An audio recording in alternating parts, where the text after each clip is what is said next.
संजय राऊत यांचे देवेंद्र फडणवीस यांना पत्र लिहिले। देवेंद्रजी, महाराष्ट्राची लूटमार थांबवा असं संजय राऊत यांनी या पत्रात म्हटलंय। सुनील शेळके यांनी शासनाची हजारो कोटींची रॉयल्टी बुडवली असा आरोप संजय राऊतांनी केला आहे। संजय राऊत यांनी देवेंद्र फडणवीस यांना पत्र लिहिलेलं आहे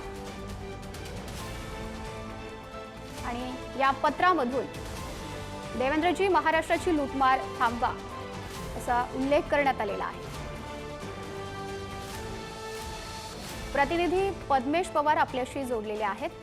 पद्मेश, नेमकं संजय राऊत यांनी काय पत्र लिहिलेलं आहे आणि कोणत्या पद्धतीचा त्यात उल्लेख करण्यात आलाय?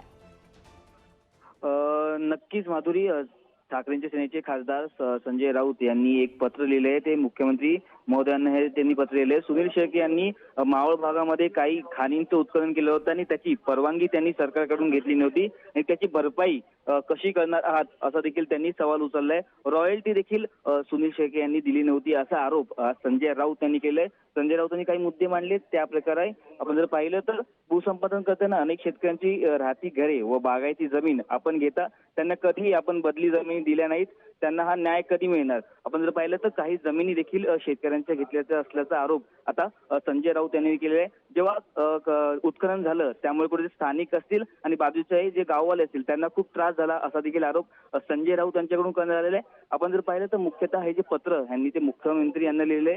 आता आपण जर पाहिलं तर कुठेतरी याचा जो पडसाद आहे ते या येत्या अधिवेशनामध्ये उमटणार असल्याचं पाहायला मिळते। सुनील शेळके आता अधिवेशनामध्ये येतील आणि याचबरोबर सरकारची भूमिका काय असणार आहे या संपूर्ण पत्रावर ते थोड्या वेळा आपल्याला कळेल। नक्कीच पद्मेश, धन्यवाद दिलेल्या या अपडेटसाठी।